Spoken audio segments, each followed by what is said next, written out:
En el zoológico de Chapultepec hay un congelador que tiene tubos y esos tubos tienen ADN con células reproductivas de ajolotes, de conejos de los volcanes, de lobos mexicanos. En realidad es un biobanco que inauguraron en el 2010 y para algunas de estas especies puede ser la última posibilidad de seguir existiendo. O sea, el zoológico de Chapultepec, es este lugar al que vamos a pasear un domingo, hoy es también como una bóveda genética. Sí, y la pregunta es cómo llegamos a eso. Cómo un lugar donde había leones tras las rejas terminó siendo también una herramienta con las que un país intenta no perder sus especies animales. Ok, pero antes de llegar a ese congelador, pues como que habría que entrar al zoológico, ¿no? Quien camina en Chapultepec un sábado o el domingo lo sabe, ¿no? Lo primero que llega no es como la imagen, sino el olor de la tierra húmeda, de forraje, de algo como salvaje, ¿no? Que no se deja nombrar. Y los sonidos, el barrito lejano de un elefante, si es que todavía quedan, el chillido agudo de un mono, el trenecito de la feria, los gritos de los niños. Y en algún momento la pregunta, la que siempre nos asalta cuando estamos frente a una jaula, ¿vivirían mejor estos animales en libertad? Aunque siendo honestos, en el mundo actual, ¿podrían siquiera vivir ya en su hábitat natural? Pues eso es lo que vamos a ver aquí. Quien tenga cierta edad como yo recordará a Togui, la osa panda que nació en Chapultepec en 1981 y a la que Yuri le cantaba una canción. O también a su hijo Chin Chin, que ya tiene más de 35 años. Esos son los animales del zoológico, animales en jaula, pero también animales con nombre propio, que tienen su público y que tienen biografía. Y eso ya nos dice algo, que su existencia entera ha estado moldeada para tener una relación específica con nosotros, la de animales de exhibición, representantes de la naturaleza o también emisarios de tierras lejanas, como el caso de los osos panda. Y justamente hay algo más que nos interesa, porque para llegar a ese congelador del que me hablabas al principio, esto que hoy es un zoológico tuvo que pasar por muchos cambios en los motivos y fines de coleccionar animales. La primera colección animal de la que tenemos registro en el Valle de México es el Totocalli de México Tenochtitlan. Esto era una colección de aves bajo el dominio de los tlatoanis hace más de 500 años. Okay. Pero el Totocalli fue destruido. En realidad los zoológicos surgieron unos siglos después y desde entonces han sido muchas cosas. Han sido símbolos de poder, pieza de museo, espectáculo familiar, laboratorio científico y, como ya comenté, una bóveda genética. Sí, es un montón y en este episodio de Podcast Históricas nos va a acompañar Hugo Domínguez Razo, que se ha dedicado a estudiar de cerca esta historia y vamos a escucharlo en algunos momentos para que nos complemente todas estas transiciones. Sobre todo cuando entremos en el siglo XX, porque ahí en algún momento aparece un personaje que va a cambiar para siempre la forma de cuidar a los animales en cautiverio en esta ciudad. Pero a eso ya llegaremos. Empecemos por el principio. Nosotros somos José Ignacio Lanzagorta. Y Mari Carmen Sánchez. Bienvenidos. Bienvenidas.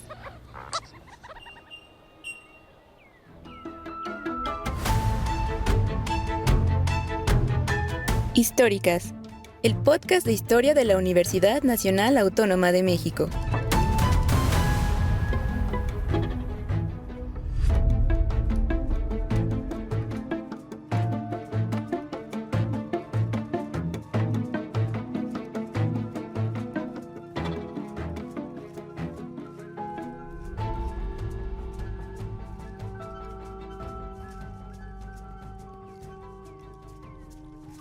¿Ubicas el famoso mapa de México Tenochtitlan de 1524? Sí, claro, es ese dibujo que se le atribuye a Hernán Cortés y que se publicó junto con sus cartas de relación al rey.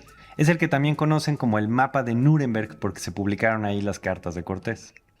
Ese mismo. Si te fijas, justo abajo y a la izquierda del cuadrado grande del centro ceremonial, hay un cuadrito más chiquito. Es como un tablerito, una rejilla con 8 casillas. Y en cada casilla hay un ave dibujada. Una parece garza, otra perico, otra a lo mejor parece un pato. Bueno, pues ese cuadrito es la representación más antigua que tenemos del cuidado de animales en cautiverio en México. Y sí, efectivamente es el famoso Totocalli. Bueno, aunque hay que decir que el Totocalli o la Casa de las Aves no era un zoológico como los que conocemos hoy. Era más bien una colección animal bajo el dominio del Tlatoani. Sobre todo de aves, ¿no? Totocalli quiere decir literalmente la Casa de las Aves. Pero también tenían en confinamiento animales de toda la región, felinos, lobos, reptiles. Y bueno, según las crónicas de los conquistadores, también estaban resguardando a algunas personas albinas o con enanismo o malformaciones congénitas. Y no era un espacio público, nadie entraba a verlo libremente. Como pasó en otras sociedades preindustriales, esta colección funcionaba como un símbolo de poder militar y religioso de los gobernantes sobre la naturaleza y sobre los territorios dominados. Tener animales raros era como tener control del mundo, era una demostración de magnificencia personal. Claro, bueno, y con la caída de Tenochtitlan en 1521 y la destrucción de buena parte de la ciudad, pues el Totocali desapareció. Cortés narra explícitamente su destrucción con fuego para dañar la moral de los mexicas. Y los españoles trajeron especies nuevas al continente y nuevas formas de relacionarse con ellas. Y eso cambió, pues para siempre, cómo se vinculaban aquí humanos y animales. Pero curiosamente, durante toda la Nueva España no parecen haber existido espacios de exhibición animal parecidos a un zoológico. Sí, el primer intento de zoológico moderno en la Ciudad de México llegó a finales del siglo XIX. En junio de 1890, Porfirio Díaz ordenó crear el Museo Zoológico de Chapultepec. Pero fíjate en el nombre, Museo Zoológico. Los animales eran entonces entendidos como piezas de museo. Sí, aunque la prensa de ese tiempo prefería llamarlo el Jardín Zoológico. Y hay que decir otra cosa, no estaba exactamente donde está hoy. El zoológico porfiriano quedaba más cerca de lo que ahora es el circuito interior, más o menos por donde hoy está el Museo de Arte Moderno. La verdad es que no le iba muy bien. El gremio científico de la época, como el entomólogo Jesús Sánchez, por ejemplo, lo criticaban muchísimo. Hablaban de la extrema pobreza de su colección y de las malas condiciones de los animales. Y aparece ya entonces un argumento que se va a repetir más adelante, durante todo el siglo, que el zoológico no alcanzaba los estándares de países civilizados. Y al final, la revolución y la falta de presupuesto le dieron el tiro de gracia a este jardín zoológico. En 1914, durante la dictadura de Victoriano Huerta, decidieron desaparecer al que entonces ya llamaban Jardín de Aclimatación, por razones higiénicas y estéticas. Y con eso terminó el primer ejercicio zoológico moderno de la Ciudad de México.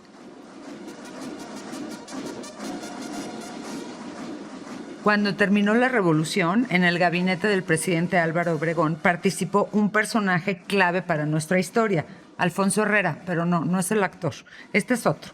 Nuestro Herrera estaba a cargo de la Dirección de Estudios Biológicos, una oficina que dependía de la Secretaría de Agricultura y Fomento.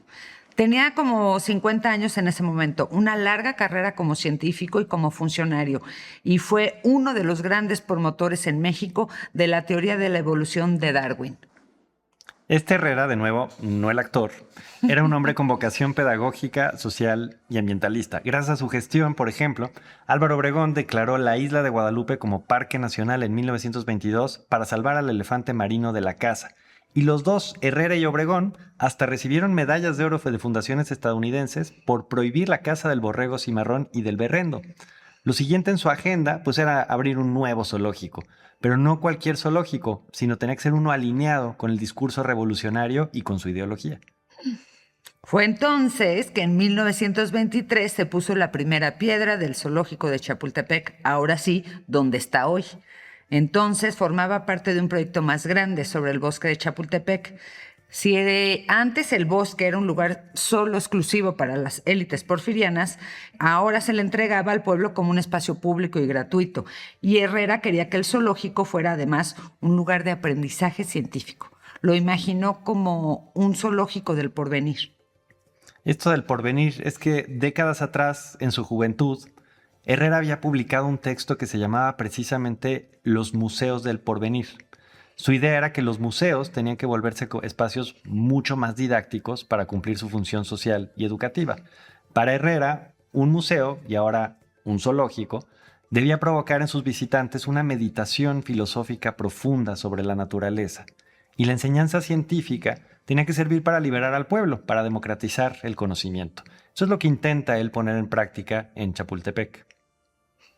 Un año antes de abrir, en 1922, Herrera fundó una sociedad de estudios biológicos. Copió un modelo estadounidense, ciudadanos y científicos interesados en el proyecto que aportaban donativos y a cambio se beneficiaban de la fama del nuevo zoológico. Y para el diseño hizo otra cosa muy moderna. Encargó el proyecto al ingeniero Fortunato Dosal, que se inspiró en el Jardín Zoológico de Roma. La idea era exhibir a los animales en fosos, sin rejas, que pareciera que estaban libres. Esta técnica, la que mencionas, la de la libertad simulada, la había patentado Carl Hagenbeck a principios del siglo XX en un zoológico en la ciudad de Hamburgo, de donde él era. Los fosos de distintos niveles que exhibían herbívoros y carnívoros sin barrotes, dando la impresión de una escena de un hábitat natural. Y en los inicios de Chapultepec de Herrera no solo había animales, también había experimentos. Para explicar las leyes de la herencia de Darwin, exhibía los resultados de selección artificial con gallos y palomas. La idea, otra vez, era que el visitante no solo aprendiera, sino que se quedara pensando. Pero este proyecto científico recibió un golpe político fuertísimo. Tras el asesinato de Obregón en 1928, en los reacomodos que vinieron, Alfonso Herrera cayó en desgracia. Su dirección de estudios biológicos fue desintegrada y el zoológico pasó a manos de los políticos del Departamento del Distrito Federal. Y sí, con la nueva administración el enfoque cambió. De la ciencia volvemos a pasar al paseo recreativo y empezaron a aparecer letreros como "se da de comer a los leones a las 11". Esto es real. Los servicios veterinarios estaban desorganizados y los animales pasaron de ser sujetos de estudio a espectáculo familiar. Se convirtieron apenas en una especie de emisarios diplomáticos, como un famoso león llamado Feliz, que fue donado por Estados Unidos en 1930 y se hizo mucha laraca por ello. Pues cómo no, se llamaba Feliz el león, ¿no? Y así se siguió el zoológico durante 25 años más, hasta que en 1954, bajo el gobierno de Adolfo Ruiz Cortines, fue nombrado regente del Distrito Federal el famoso Ernesto Uruchurtu. Entre las muchas reformas y el control político de este famoso regente de hierro, el zoológico también entró en su mira. Vio la oportunidad de convertirlo en un espacio de propaganda gubernamental. Una de las cosas que hizo fue traer al domador suizo llamado Jan Johnny Schoch para que aclimatara y reprodujera animales y así renovar la colección. Schoch se hizo famoso después por montar espectáculos gratuitos de elefantes asiáticos haciendo equilibrios para miles de visitantes. Pero Schoch hizo mucho más que eso. Fue director técnico del zoológico durante más de 30 años y desde su llegada denunció algo muy importante, que el personal del zoológico no estaba capacitado y que era improvisado. En Europa y en Estados Unidos, por esas mismas fechas, los cuidados de animales ya estaban en manos de personas que estudiaban una carrera médica y que eran profesionales. Y aquí es donde va a entrar en escena ese personaje que prometimos al inicio de este episodio. Y no, el personaje no era el aludido Poncho Herrera. Estamos a mitad del siglo XX en un zoológico de masas lleno de atracciones salvajes, con espectáculos de elefantes y multitudes los domingos. Y en 1955 a este zoológico llega un militar. Un militar veterinario. Eso pues, un general, brigadier, médico veterinario, Manuel Cabrera Valtierra. Y con él va a empezar otra historia, la de cómo dejamos de tratar al animal de zoológico como un atractivo y empezamos a tratarlo ahora como otra cosa. El general brigadier Manuel Cabrera Valtierra llega a Chapultepec en 1955 con una misión muy concreta: profesionalizar el cuidado, la salud, la alimentación y la reproducción de los animales del zoológico. De alguna manera, con Cabrera se retoma parte del proyecto científico que Alfonso Herrera había imaginado 30 años antes. Pero Cabrera tiene en mente algo más. Trae una disciplina que va a cambiar para siempre cómo entendemos a los animales en cautiverio en este país. Y para entender esa disciplina hay que saber de dónde viene, porque Cabrera no empezó con leones, ¿no? Él empezó con caballos. Sí, empezó con caballos de guerra. En 1930, cuando tenía 19 años, Cabrera entró a la Escuela Militar de Veterinaria y Mariscalía.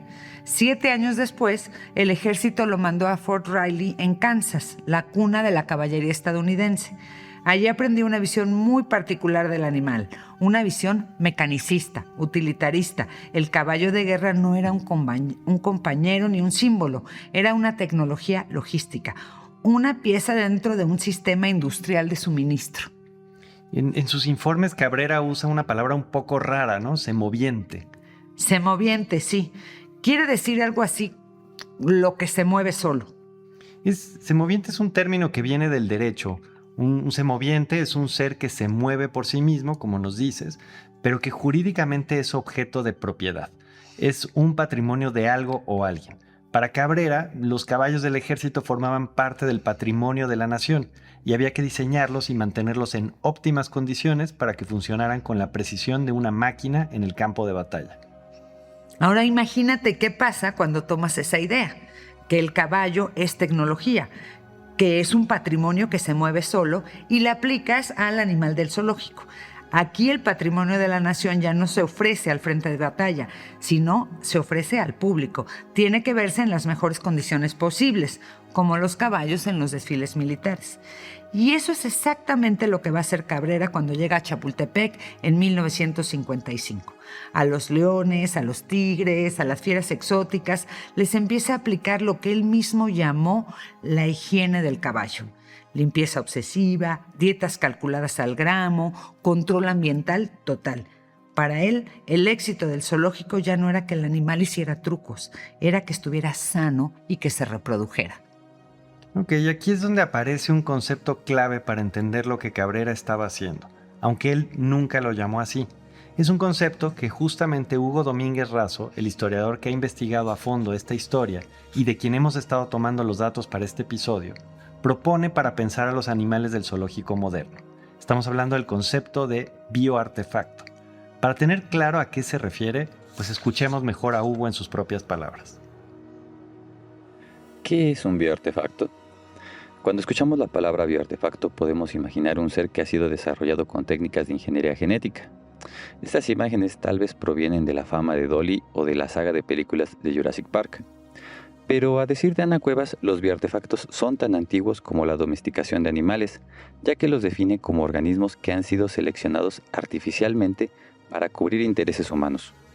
En este sentido, de acuerdo con Claude Olivier Doron, la zootecnia se convirtió en la disciplina científica encargada de aplicar biopolíticas para el gobierno de los animales, a partir del cuidado de su ambiente, la alimentación, la reproducción y la prevención de enfermedades, así como las normas y estándares para el cuidado animal previstos desde el Estado. Es por ello que los animales de zoológico pueden verse como bioartefactos, que en el caso mexicano han estado ligados a intereses lúdicos y estéticos, los cuales han transitado gradualmente al actual enfoque bioético de la conservación de especies en peligro de extinción. Bioartefacto, suena fuerte, pero es muy preciso y describe exactamente lo que hemos visto hasta ahora sobre la trayectoria de cómo han sido utilizados los animales de zoológico. Pero es especialmente claro con la visión de Cabrera. Su visión de Chapultepec no era la de cuidar a los animales como si vinieran de la selva. Fueron producidos, había que sostenerlos y hacerlos posibles dentro de una infraestructura humana muy específica. Y lo logró además. Él mismo reportaba con orgullo que bajo su gestión no hubo casos de raquitismo y se alcanzó un alto índice de nacimientos. Como Herrera 3 décadas antes, Cabrera quería que esto fuera más que pura administración del zoológico. Quería que se volviera una forma de entender científicamente a los animales. Y para que esa forma de entender fuera más allá de Chapultepec, hizo otra cosa. Entró a la universidad. Desde 1955 y hasta su retiro en 1981, Cabrera fue profesor de la Facultad de Medicina Veterinaria y Zootecnia de la UNAM. En 1967 fundó la materia de Clínica de Animales Salvajes y en 1971 publicó su propio libro de texto, Clínica de Especies Salvajes en Cautiverio. Su influencia fue tan grande que cuando en 1964 se fundó el Zoológico de San Juan de Aragón, su modelo clínico se extendió hasta allá. Aragón, de hecho, fue diseñado para corregir los defectos de Chapultepec. Tiene una estructura radial, casi como de un panóptico, que permite una observación médica y pública mucho más eficiente. Y para entender bien esa transformación que Cabrera trae desde la caballería militar hasta el zoológico, vamos a regresar con Hugo Domínguez. Le pedimos que nos contara qué cambia exactamente con la llegada de Cabrera y cómo es que ese cambio sigue presente al día de hoy. ¿Qué cambió con Cabrera? Después del proyecto científico original de Alfonso L. Herrera, el zoológico de Chapultepec fue visto como un espacio de entretenimiento infantil y familiar, ligado tanto al espectáculo animal en la tradición de los circos como a la retórica de unidad nacional en el contexto bélico de las décadas de 1930 y 1940, cuando el regente Javier Rojo Gómez impulsó la primera remodelación del zoológico con la llegada de elefantes y osos polares. Para 1955, Cabrera se incorpora a los servicios veterinarios del zoológico bajo la dirección técnica del domador y zootecnista suizo Jenny Schock, quien implementó mejoras a la colección animal de acuerdo al proyecto urbanístico del regente Ernesto Uruchurtu. En mancuerna con Schock, Cabrera trasladó su experiencia hipológica de las caballerías del ejército mexicano al cuidado de los animales del zoológico. En 1955, Cabrera también ingresó a la docencia en la Escuela Nacional Médico Veterinaria, factor clave que le permitió sistematizar y transferir sus conocimientos prácticos sobre el cuidado de los animales de zoológico, ya que a partir de sus cursos de hipología, poco a poco fue incluyendo estudiantes en los temas de zootecnia de fauna silvestre. La evidencia de este proceso se encuentra en la clase de Clínica de Animales Silvestres de 1967 y el respectivo libro de texto que él mismo mecanografió.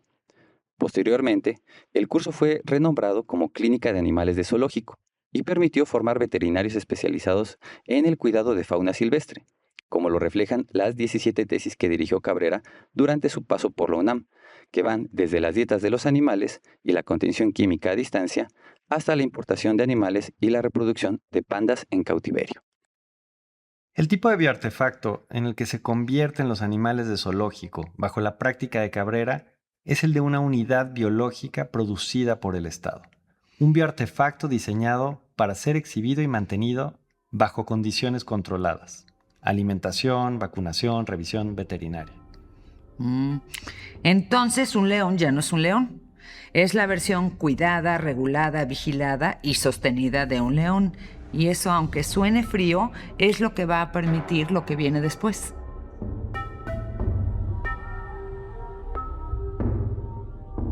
Cabrera se retiró a principios de los 80 y dejó una semilla muy concreta: disciplina clínica y profesionalización del manejo de fauna silvestre en México. Pero después de él, los zoológicos de la ciudad entraron a otra etapa de cambios. Así fue. Primero viene un administrativo difícil. En los años 80 los zoológicos pasaron a ser manejados por las delegaciones y eso en ocasiones produjo cuidados muy desiguales entre uno y otro. Pero lo más importante no fue eso, sino que hubo un cambio de paradigma. Dejamos de ver a los animales solo como recursos naturales y empezamos a entenderlos como seres sintientes. Y eso vino en buena medida como respuesta a la crisis ambiental global. En 1992, en la cumbre de Río, se firmó el Convenio sobre la Diversidad Biológica y en ese contexto los zoológicos empezaron a pensar de otra manera, ya no solo como exhibición, sino como espacios de conservación biológica complementaria a la protección de hábitats. Justamente ahí volvió a cambiar la misión de Chapultepec y de Aragón. Ya no se trataba de exhibir, se trataba de sostener un seguro de vida frente a la extinción. Y por eso, entre 1992 y 1994, el zoológico de Chapultepec vivió una remodelación total. Lo llamaron el Proyecto Rescate Ecológico. Y esto fue un cambio radical. Se eliminaron muchas de las viejas jaulas de barrotes, de esas que veíamos cuando éramos niños, y en su lugar se diseñaron zonas bioclimáticas, el bosque templado, la selva húmeda, la sabana. La idea era que el visitante entendiera el ecosistema completo, no a un animal aislado. En San Juan de Aragón pasó algo parecido por 1999. Se modernizó para ofrecer exhibiciones de inmersión y se enfocó muchísimo en combatir el tráfico ilegal de especies. Allí los animales decomisados se volvieron embajadores para educar al público. Y vale la pena hablar de los éxitos reales, porque si algo define a estos zoológicos hoy, es su capacidad de traer especies de regreso del abismo. El caso del lobo mexicano es el mejor ejemplo. Desde 1987, por ejemplo, Aragón ha sido pieza clave del programa binacional de recuperación. se han registrado más de 130 crías nacidas en los zoológicos de la ciudad. Esos lobos, que hoy corren libres en las montañas de Chihuahua y Durango, empezaron su camino aquí, en un entorno controlado. Y aquí cerramos entonces el círculo con algo que Cabrera no alcanzó a ver, pero que viene directamente de la línea que él empezó. En 2010 se inauguró en Chapultepec el Laboratorio de Genómica y Biobanco de Germoplasma. Hoy el zoológico resguarda ADN y células de especies como el conejo de los volcanes y el ajolote, animales cuya supervivencia depende de una red de protocolos internacionales y de una red de refrigeración, y de biólogas y veterinarias, porque la participación de mujeres en estas prácticas de cuidados es cada vez mayor. Pero a ver, volvamos a la pregunta del principio. ¿Vivirían mejor los animales en libertad? Es una pregunta que se viene haciendo desde hace décadas y cada vez con más fuerza. Hay quien responde que no, que el zoológico es un anacronismo, es una herencia colonial de la naturaleza convertida en botín. Hay críticas serias al bienestar de animales que pasan toda su vida en espacios que no se parecen a su hábitat. Y hay un dato muy incómodo. Muchos zoológicos en el mundo siguen operando bajo lógicas del siglo XX, las del espectáculo y las del entretenimiento. Pero el recorrido que acabamos de hacer cuenta otra historia, o por lo menos una historia que pone la pregunta en otro lugar. Las colecciones animales de la Ciudad de México han ido cambiando de función, del totocal y sagrado del Tlatoani al jardín porfiriano, del zoológico del Porvenir de Herrera al espectáculo familiar de Uruchurtu, y de ahí a la profesionalización clínica de Cabrera y a los biobancos del siglo XXI. Cada etapa respondió a una manera distinta de entender qué es un animal y qué hacemos con él. Y la etapa actual, la de Chapultepec y Aragón después de Río 92, supone un giro que ningún zoológico anterior había hecho. Admitir que el animal de zoológico ya no es ni puede ser el mismo animal que hay en la naturaleza, que es otra cosa. Y eso cambia la pregunta ética. Para entender qué significa exactamente este giro, le pedimos a Hugo que cerrara con esto. ¿Qué es un zoológico congelado? Desde las décadas de 1980 y 1990, los zoológicos del mundo han transitado hacia un paradigma de la conservación de la naturaleza guiado por los principios del Convenio sobre la Diversidad Biológica, que establece el compromiso humano para evitar la extinción de especies, prioritariamente las endémicas o que solo existen en determinadas regiones del planeta. La idea principal es la conservación de los hábitats naturales o in situ, pero también se apela a la conservación ex situ o fuera del hábitat como lo sería un zoológico, con la intención de una reintroducción en hábitats históricos a futuro. Sin embargo, bajo el principio de precaución ante la crisis ambiental global, los zoológicos han adoptado políticas de conservación de material genético, como ADN, óvulos, espermas, embriones y tejidos en bancos de criopreservación, es decir, a temperaturas muy bajas, con la finalidad de disponer de información biológica y recursos animales para programas de inseminación artificial, fertilización in vitro, rescate genético o incluso clonación. En el zoológico de Chapultepec, Alfonso L. Herrera, se encuentra el Laboratorio de Genética de la Conservación y Biobanco de Tejidos, con muestras genéticas de especies prioritarias como el lobo mexicano, el panda gigante, el jaguar y el cóndor de California. La próxima vez que pases frente al exhibidor de Chin Chin en Chapultepec o veas a un lobo mexicano en las fosas de Aragón, recuerda, no es solo un animal en una jaula. Es un bioartefacto, un ser biológico, sí, pero también profundamente humano. Y la pregunta que abre este episodio, si los animales del zoológico estarían mejor en libertad, quizá ya no sea la pregunta correcta. La pregunta de hoy es otra. ¿Qué hacemos como sociedad con los animales que ya solo pueden existir porque los hemos hecho dependientes de nosotros?